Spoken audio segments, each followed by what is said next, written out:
This is the Skydio 2. It is an autonomous drone that's designed and manufactured in Redwood City, California. And it might be the perfect drone for me.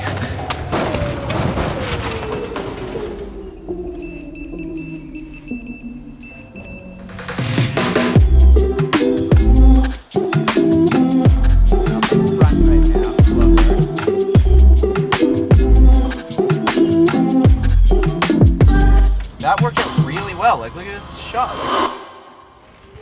This video right here is sponsored by Skillshare. Skillshare is an online learning community for people like you and me, people that are creative and curious. They have thousands and thousands of classes on everything from photography and filmmaking to design and animation, but beyond that, they have so much more. I mean, think of something that you always thought you would one day learn, but never did. Is it juggling? Because if so, they've got classes. Is it designing your own tiny home? Because if so, they have classes. With 2020 being what it's been so far, I've been feeling a growing need for quality storytelling, for honest storytelling, for people that know how to capture what's actually going on right now so that they can spread these important messages that need to be spread. One class that I would recommend checking out is called Street and Documentary Photography, The Ongoing Moment by Andre Wagner. Not only is Andre gonna walk you through the camera settings you're gonna wanna use out in the streets and how to get comfortable with your own camera, but he also teaches things that I think are much more valuable and much harder to find online, like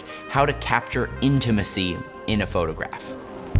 I can't stress this enough. I think the most important investment you can make is an investment in yourself. And so for less than $10 a month, you can do just that. And what's even better than that is that for the first 1,000 people that click the link down in my description right now, you're gonna get 2 free months of Skillshare Premium. And for those 2 months, you can take as many of these classes as you want. You can do all the learning and personal growth and development you want for free, unlimited. So click that link down in the description and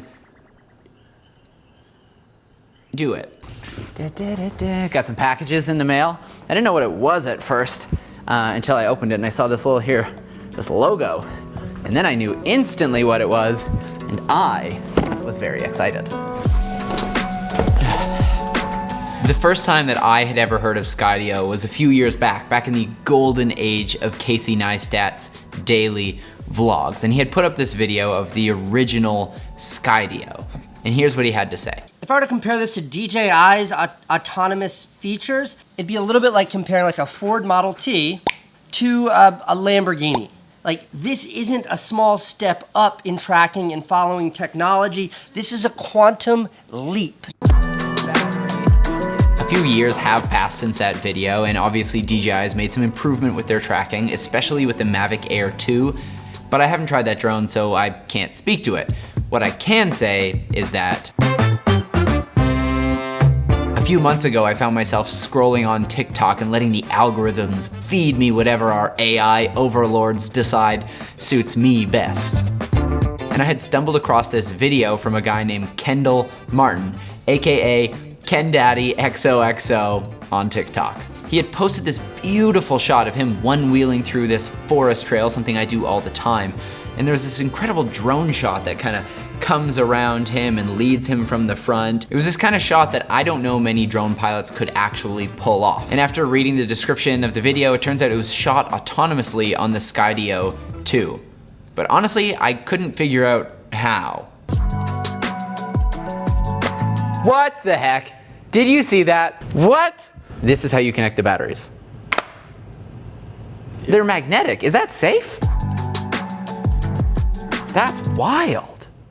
All right, so around the body, they have 6 of these fisheye lenses. They have a 200-degree, correct me if I'm wrong there, 200-degree field of view. And there's 3 on the top there, and then 3 on the bottom. And basically what they give you is like a stereoscopic 360-degree view of the entire world. So in theory, I haven't tried this out yet, the way like a Mavic obstacle avoidance works is that it understands when there's a thing and it goes, stop, don't do that.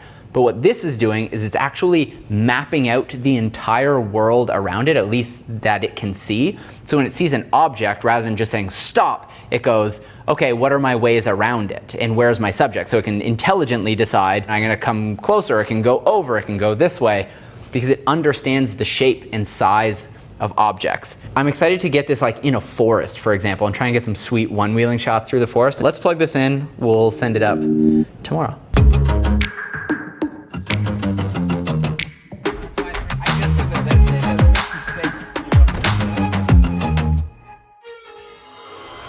The Skydio 2 contains 3 primary components, which is the drone, which is a drone, the remote, which is a remote, and then there's the beacon. The beacon is this kind of like GPS extending drone tracking magic wand tool that really takes the Skydio 2 to the next level. So I decided to test it out just in an open field so I could kind of see how it reacts and what it wants to do, what it doesn't want to do.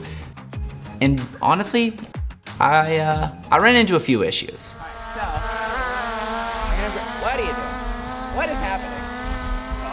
Why is it doing that? What is happening? What are you doing? So the following day, I decided to call up Ken Daddy and pick his brain. Babooji boop. Kendall, nice to see you. So I went out last night and read nothing about it, and I was just like, I'll just see what I can figure out. And basically everything went wrong. Okay, I don't mean literally everything went wrong, but lots of annoying little things went wrong. Like I forgot to bring a memory card, and I forgot to bring the cable to plug the remote in. And one time the drone did this, which is obviously not something I want it to do, but it's kind of incredible to just watch the drone navigate its way through this very dense and lush forest, sometimes finding holes and zooming through it, hoping to find its way out of the forest and back towards me. So while it was kind of scary to watch, it was also pretty incredible to see its ability to dodge objects like this. I should also probably mention what happened in that shot. Basically, I had told the drone to track me from behind, but it was already in front of me. So it was actually waiting for an opening in order to swoop around and get behind me, which is why it ducked into the forest. And once it ducked into the forest, the moving leaves, I think, intimidated it. So it was just trying to find a better way to follow my GPS signal or get out above the forest to try and get back towards me. Basically, this whole problem could have been avoided if I had told the drone to stay in front of me, but it was trying its best to do what I told it to do. So that's that. Basically, what I kind of wanted to figure out is like what kind of different modes I should be looking at. So with the tracking features, there's 2 main features that are like kind of hard to understand until you kind of have them explained to you. Yeah. So there's motion track. Yeah. And there's fixed track. So what motion track does is you select a position based on the direction that you're moving. So right. If I want the drone on my right side and I start moving forward, it's going to realize, okay, he's moving this way. I need to be on his right side over here. Yeah. And as soon as I turn to a new direction, it's going to have to adjust its course to stay on my right side. Yes, right. So it'll semi-orbit you. Yeah, so every time you change direction, and it's predicting where you're going to go. So yeah.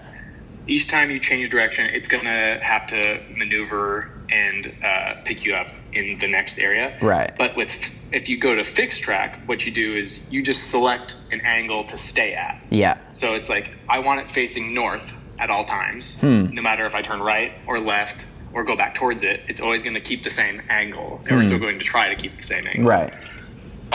So that's, if you want like smoother footage, like where it's not moving every time you make a movement, fixed track is the way to go. Gotcha. So that was what I was curious too, is to know like when you're filming yourself one wheel, like how you would want to set it up.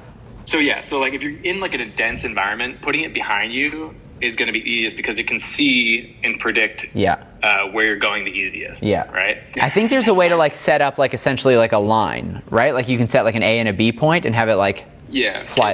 Cable cam. Yeah. Yeah. So cable cam is pretty sweet. Like so with like a drone, like a Phantom 4 or something like that, they have like GPS points that you can place like super high up. You can fly from here to here, and they use those for like time lapses and stuff. Skydio 2 is definitely a lot different. So it actually looks at the space around it and it says, okay, this is the start point, and I can see like that tree. I need to start next to this tree, and it's mapping that tree is right there. And you go and you set the other point wherever you want, and it will fly to that point and interpolate the camera angle as well. Right. So you can get some cinematic footage or some reveals of like some sort of landmark or something like that. A lot of people, they don't really have like the capability to be like, okay, I am envisioning this shot. Right. So they just kind of put it in follow and like do their activity. Just go, but if yeah. you really are like, okay, this is the shot I want. Let me set here. I'm going to stage, and I'm going to end up here when the camera ends here. Yeah, you right. can really get some great shots all on your own. This is the kind of thing, especially like when I'm reviewing products and like I'm usually by myself, like it's just so nice to send it up on its own. Yeah. Am I able to select a van as the subject to track? Yep. The second time that we took the Skydio out, we were able to get way better results. We actually drove up to some old empty country roads so I could test getting some autonomous shots of the van. A few weeks ago, I posted a video where I got this van. Now, while filming that video, there were a bunch of nights where I was just filming the B-roll by myself. So typically I just wouldn't get any drone shots because A, I'm not gonna pilot a drone while driving, and B, usually I find the setup process of getting a drone into the air and connected to your phone and all that to be a little bit cumbersome and takes more time than I find it's worth for my videos. But not perfect. You know, I did run into some issues, and these are issues that I've actually seen other people talking about online. The first main issue is that the drone can really only track you from a max distance of about 10 meters away, which most of the time is fine, but sometimes you want those like big, expansive shots that give you context of where your subject is. And usually when I'm using a drone, that's the kind of shot I'm looking for. And I was able to find a couple workarounds and then one little clue on the internet. So the first thing is that if I fly the drone lower, it's able to give you more of that horizon and give you a much better contextual shot. The second is a feature where you can put it into a drone-y mode, which is basically you double tap the Skydio button on the beacon and it'll just shoot itself backwards, continuing to kind of track along with you and then come back towards you. But those are both workarounds. And then I noticed this YouTube video of someone talking about the distance issue, and Skydio had left a comment saying, "Thank you for the feedback. All we can say is that we're working on it." Winking face. I don't know what the firmware updates look like for a drone like this, but if that is something that ever gets updated in the future or with another drone or something, I'll keep you posted because I'd love that. Now, speaking about the image quality, it does record 4K 60 frames a second, it can do HDR video, and it does look good, but there's one caveat that's kind of a bummer, which is that there are no picture profiles. It's just like a standard Rec. 709 picture profile. Now it looks tuned, so it looks like it's got a bit of a look to it, and in my opinion, it's quite pleasing, but I would love to see like a log profile or a flat profile, a 10-bit profile, anything to kind of give me more flexibility in post. But that's just my opinion as a filmmaker who's used to shooting in 4K RAW and using all these high-end cinema tools. Whereas I think the average like consumer, the average buyer for the Skydio 2 is similar to like a GoPro market. It's like, I'm a skier or a mountain biker and I wish there was a way to capture these shots, but I'm not gonna ride down the mountain while piloting a drone. The Skydio 2 for that is absolutely fantastic. You're gonna be able to get these kind of shots that you just couldn't beforehand, not unless you had someone at the sticks getting the shot for you. Now, as with a lot of my videos, this is not a super in-depth review. You know, I haven't had enough experience with it yet to really say, you should buy this or you shouldn't buy this. Right now, all I'm really saying is the Skydio 2 is worth keeping on your radar. I believe they're only for pre-order right now, but don't quote me on that because I'm wrong all the time, very often. Read my comment section if you don't believe me. If you enjoyed this video, honestly, if you did enjoy this video and you're not already subscribed, I would appreciate that so much. Leave a comment down below if you love the video, if you hate the video.